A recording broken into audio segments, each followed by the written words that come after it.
Danny for Pro Boxing Fans in Liverpool with Darren Till. Darren, thanks for having us up here. Sporting a couple of black eyes, who done that to you? A few actually. I had a guy in last week, War Chief, he gave me that one. And I had Matt come from Australia, he gave me that one yesterday, caught me with a little nice stiff right hand. So yeah, it's part of the gym, innit? It's part of the thing, what happens. Bumped into Matt there, he's a character. Oh, he's a good lad, he come from Oz, he wanted to get on Misfits and stuff like that. Yeah, do you want to think he wants to get on Misfits and stuff like that, so he wants to get a few rounds in. So he's been here all week, he's a proper good lad, he's a nutter like the rest of us, so yeah. So he's hopefully gets on Misfits and gets his little dream. Absolutely. Darren, you're here at the Rotunda Gym with a real buzz about it. Wins for Hyder Herrera, Jack Turner at the weekend. Yeah. Beefy going into a big fight, Josh Taylor as well. How much difference does that make? You're in a winning gym, you're in a gym with plenty of ambition. I'm guessing you boys just feed off each other. Yeah, we do sort of. Obviously, there's always a good energy in the gym. There's a lot of we all have a lot of banter and that with each other. So as I say, yeah, and then obviously when it's time to get serious, all the lads, obviously Liam's in the ring there getting his rounds in for his fight. He's fighting like 4 weeks after me, so that'll be a good knock. And yeah, obviously you've just had the lads at the weekend who won. Nelson's getting ready, Josh is getting ready. He's a little bit after Liam. So yeah, it's good. So it's a proper professional gym. So it's good. We all just obviously all our energy bounces off each other when it's time to work hard. But man, you're fighting like yourself, UFC background, fellow Darren. Yeah. Watched an interview with you think it was YFL. There's no real bad blood. We know that's a big part of the Misfits thing. But in terms of in the ring, I'm sure you've watched plenty of Darren's MMA career. What sort of stylistic test do you anticipate he's going to pose? He's tough. He likes the pressure. He's got a few moves. As I say, he's been in the space a long time, so he's no stranger to getting into fights and stuff like that. So, as I say, there's no bad blood. It's just going to be a good fight. I don't want to really comment on too much, obviously give away too much and stuff like that. But yeah, as I say, he's a veteran. He's not like 20. He's not like a 20 young, sort of wet behind his lad. He's been around the game and he knows how the game goes. I've seen you say there's a plan for you at Misfits that's been outlined. Now, everyone wants to see you in with some of the marquee names, your KSIs, the Tommy Fury fight, lots been spoken about there. Have you had any assurances from Mams that, no disrespect to Darren Stewart, it's going to be a big one next? Yeah, I think they've got big plans for me. I think they like how I do things. Obviously I'm a big name. I like to, obviously not this fight, but I like to get into it. I just do think, even if it was to be like let's say even like a Mike Perry or hey Masvidal, Tommy Fury, KSI, and obviously even the bigger one, Jake Paul, that'd be good. Even if we were to do it in England, maybe the Echo or Anfield, if it was big enough, that's obviously a dream of mine. So yeah, there's been a few talks, but as I say, you don't want to ever sit here and go, oh, after this opponent, because it is a little bit disrespectful and stuff like that. So we just see how it goes. I'm planning a big summer, planning a really good summer. It's sunny out now, yes.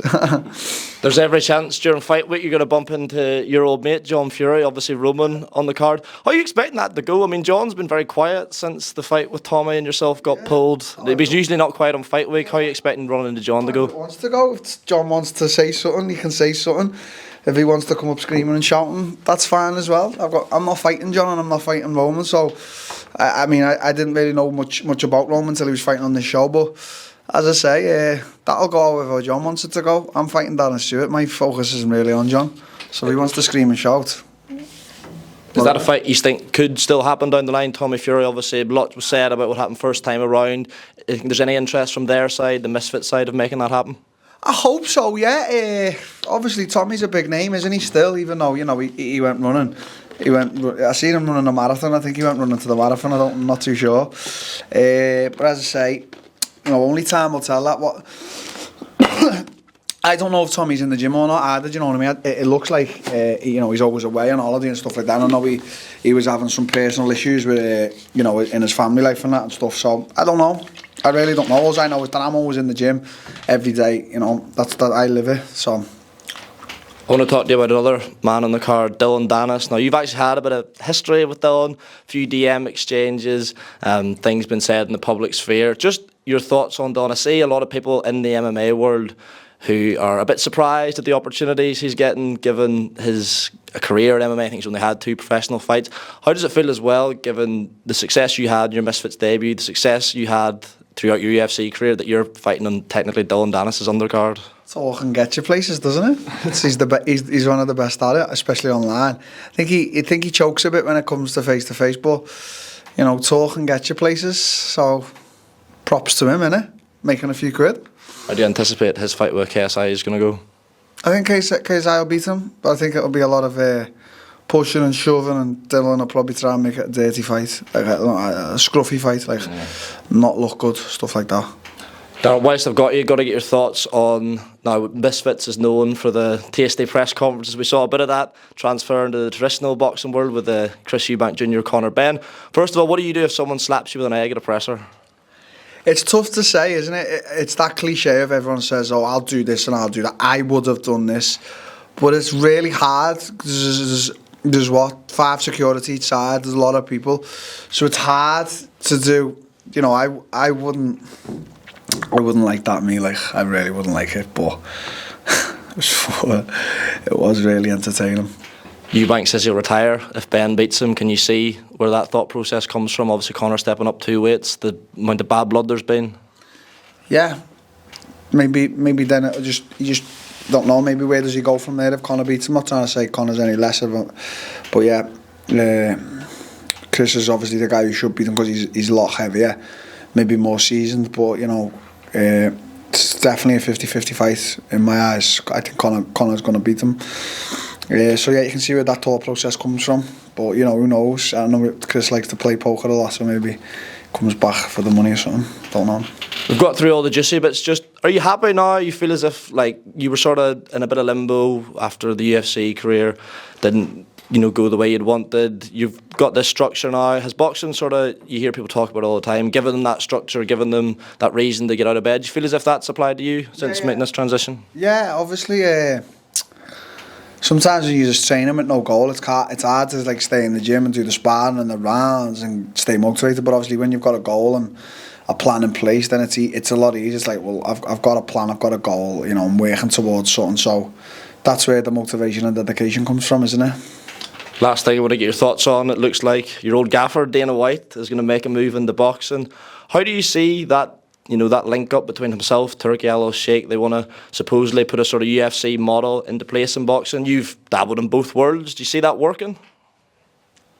I do, but not right now. I think it's going to take a longer. I think it's going to be a longer process than what people think. I think it's going to be a 5-year plan. I think it's going to. They're going to have to integrate themselves fully into boxing.